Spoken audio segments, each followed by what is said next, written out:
김영민 아나운서와 함께하는 영민한 뉴스. 알려주고도 아이스 아메리카노 알려주고도. 네, 주요 뉴스 정리하겠습니다. 오늘도 김영민 아나운서와 함께합니다. 어서 오세요. 네, 점심 먹고 한잔 하면서 듣는 영민한 뉴스 시간입니다. 네. 자, 윤 대통령이 오늘 나토 정상회의 참석 그리고 폴란드 방문을 위해서 출국한다고요? 네, 4박 6일간의 해외 순방 위해서 출국하는데요. 오늘 예. 오후에 서울공항에서 대통령 전용기인 공군 1호기 편 타고 부인 김건희 여사와 함께 순방길에 오르게 됩니다. 첫 번째 행선지 리투아니아입니다. 나토 정상회의 참석 위해서인데요. 지난해에 이어서 취임 후에 두 번째 참석이고요. 이 자리에서 국제안보협력 강화, 공급망 협력 확대 등에 초점을 둘 계획입니다. 이뿐만 아니라 세계 각국 정상들을 만나서 부산 엑스포 유치에 대한 지원도 함께 당부할 예정입니다. 이렇게 회의 참석뿐 아니라 다양한 정상회담도 예정돼 있습니다. 나토 사무총장과의 면담 있고요. 일본, 호주, 뉴질랜드 등 아시아 태평양 파트너 AP4 정상들과의 회담도 예정돼 있습니다.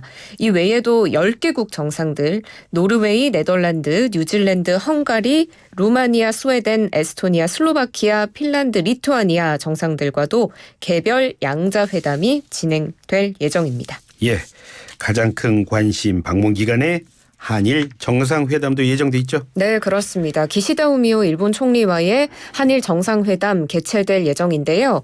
지난 5월에 G7 정상회의 때 한일 정상 만났는데 두 달 만에 다시 만나게 되고요.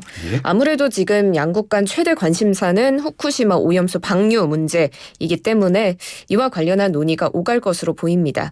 두 정상이 현안으로 이 후쿠시마 오염수 문제를 다루는 건 이번이 처음이기 때문에 조금 더 관심을 받고 있는데요. 지금 일본 언론은 기시다 총리가 직접 방류 계획을 설명하고 양해를 구할 것이다 라고 보도하고 있는 가운데 우리 대통령실 핵심 관계자는 이 정부의 기본 계획은 우리 국민의 건강과 안전을 최우선으로 한다는 것이다 라면서 이를 명확하게 밝힐 것이다 라고 밝혔습니다. 예. 폴란드 방문 일정은 어떻게 됩니까? 폴란드 방문 일정은 이제 리투아니아에서의 일정이 끝나고 향하게 되는데요. 현지 시간으로 오는 12일에 폴란드 수도 바르샤바로 이동합니다. 예. 국빈급 방문인데요. 예. 그래서 13일에 대통령궁의 공식 환영식 그리고 한 폴란드 정상회담 공동 언론 발표 있고요. 총리 및 상하원 의장 회담, 무명용사 묘 헌화, 공식 만찬 등 일정을 소화하게 됩니다. 이 안제이 두다 폴란드 대통령과의 정상회담에서 방산, 원전, 인프라 같은 전략적 분야의 협력 강화는 물론이고 인접국인 우크라이나의 재건 협력에 대해서도 논의를 할 것으로 보입니다. 그리고 폴란드 방문 마지막 날인 14일에는 양국 기업인들 함께 참여하는 한 폴란드 비즈니스 포럼 개최하고요. 예. 또 바르샤바 대학에서 현지 청년들과도 소통한 뒤에 귀국하게 됩니다. 자, 이분도 해외로 갑니다. 김기현 국민의힘 대표인데요. 미국을 방문한다고요? 네, 그렇습니다. 오늘 미국으로 출국했습니다. 이제 5박 7일간의 일정을 소화하게 되는데 예. 보수정당 대표가 여당 대표 자격으로 미국을 공식 방문하는 것은 김무성 전 새누리당 대표 이후에 8년 만입니다. 국민의힘은 한미동맹 70주년 맞아서 한미 의회 외교를 복원하고 또 윤 대통령의 미 국빈 방문 성과인 워싱턴 선언 후속 조치 이행을 위한 논의를 하기 위해서 이번 방미 일정 마련됐다고 밝혔습니다. 이 출국에 앞서서 김 대표 기자들과 만나 입장을 밝혔는데요. 한미동맹 70주년 되는 해이기도 하고 윤 대통령이 최근 미국 방문에서 한미 관계를 더 돈독하게 강화해 나갔던 그 성과를 바탕으로 한미동맹을 더 든든한 안보동맹, 경제동맹, 자유민주주의 동맹으로 발전해 나갈 수 있도록 방미를 통해서 잘 다지고 오도록 하겠다라고 밝혔습니다. 예. 자, 원칙은 말씀하셨고 주요 일정 다시 한번 정리해 주시죠. 네, 총 크게 3가지 지역을 방문하게 되는데요. 예. 잘 들어주시면 좋겠습니다. 첫 일정으로는 워싱턴 찾습니다. 한국전쟁 참전용사 기념비 헌화하고요. 재외 동포들과 정책 간담회 열고요. 11일에는 커트 캠벨 미 백악관 국가안보회의 인도태평양 조정관, 정부 관계자, 그리고 하원 외교위원장, 상원 외교위원장 등 주요 의원들과 면담을 합니다. 또 미국의 보수주의 싱크탱크인 헤리티지 재단 관계자들 만나서 이 한반도 상황에 대해서도 의견을 나누게 됩니다. 현지 특파원들과의 간담회도 준비 중인 것으로 알려졌습니다. 그리고 현지 시간 13일에 뉴욕으로 향하는데요. 여기서 뉴욕 유엔 본부에서 유엔 안전보장이사회 순회 의장국 영국의 바버라 우드워드 주 유엔 대사 등을 만나고요. 또 미 한국 상공회의소 기업인 미국 싱크탱크 한반도 및 동북아 전문가들과의 간담회 참석하고 뉴욕 재외 동포들과도 만납니다. 그리고 14일에는 LA로 이동합니다. 지역의 주요 인사들 만나고요. 재외 동포들과도 면담하고 15일에 귀국길에 오를 예정입니다. 예. 자, 이번에 가져온 소식은요. 한 아이돌 그룹의 팬 사인회에서 속옷 검사를 했다는 좀처럼 이해가 안 되는 소식을 가져오셨어요. 어디서 일어난 일이죠? 네, 하이브가 일본에서 론칭한 신예 글로벌 그룹 N팀의 두 번째 미니 앨범 발매를 기념해서 지난 8일에 열렸던 팬사인회에서 있었던 일인데요. 예. 이 소지품 검사 도중에 속옷 검사를 하는 등 과도한 신체 수색이 있었다라는 주장이 나왔습니다.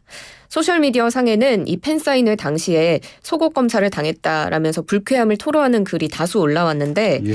이날 팬사인회에 팬이 한 100여 명 정도가 있었다고 하고요. 허가되지 않은 녹음, 촬영 등을 우려해서 전자기기 소지 여부를 확인하겠다면서 무작위로 몸 검사를 진행한 것으로 알려졌습니다. 예. 여기 참석한 한 네티즌은 만지는데 그냥 훑는 수준이 아니라 여기저기 만지고 찌르고 성추행했다라고 주장했고요. 또 다른 네티즌은 가슴을 좀 만진다면서 만지시다가 워치죠. 그러니까 전자기기를 말하는 것 같습니다. 예. 워치죠 하면서 작은 공간으로 데리고 가더니 옷을 올리라고 했다고 합니다. 그래서 밀어붙여서 어쩔 수 없이 올렸는데 어떤 분이 문 열고 들어오셔서 내가 속옷 검사 당하는 걸 봤다. 너무 수치스럽고 인권이 바닥이 된 기분이었다라고 호소하기도 했습니다.